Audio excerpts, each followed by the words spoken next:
அண்மை செய்தியை பார்த்து கொண்டிருக்கிறோம். சாத்தான்குளம் வழக்கின் தீர்ப்பு பழனிசாமியின் அபாண்ட பொய்யை அம்பலமாக்கிவிட்டது என்று அமைச்சர் ரகுபதி தெரிவித்திருக்கிறார். கொரோனா காலத்தில் பழனிசாமி நடத்திய கேவலமான ஆட்சிக்கு சாத்தான்குளம் நிகழ்வே சாட்சி என அமைச்சர் ரகுபதி குற்றம் சாட்டியிருக்கிறார்.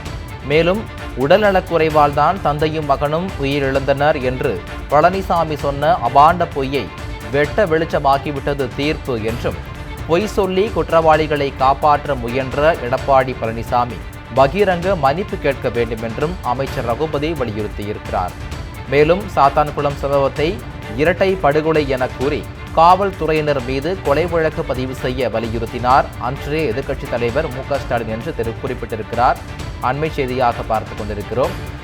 சாத்தான்குளம் வழக்கின் தீர்ப்பு பழனிசாமியின் அபாண்ட பொய்யை அம்பலமாக்கிவிட்டது என்றும், கொரோனா காலத்தில் பழனிசாமி நடத்திய கேவலமான ஆட்சிக்கு சாத்தான்குளம் நிகழ்வே சாட்சி என அமைச்சர் ரகுபதி குற்றம் சாட்டியிருக்கிறார்.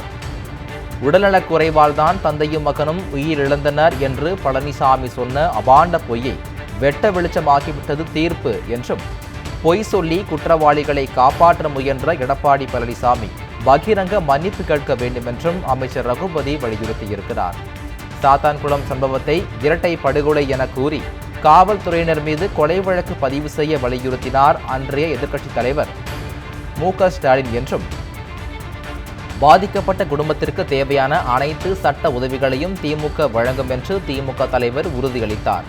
மேலும் சிபிஐ விசாரணைக்கு உத்தரவிடக் கோரி ஆரம்ப கட்டத்திலேயே குரல் கொடுத்தார் அன்றைய எதிர்க்கட்சித் தலைவர் மு.க.ஸ்டாலின் என்றும் அமைச்சர் ரகுபதி குறிப்பிட்டிருக்கிறார்.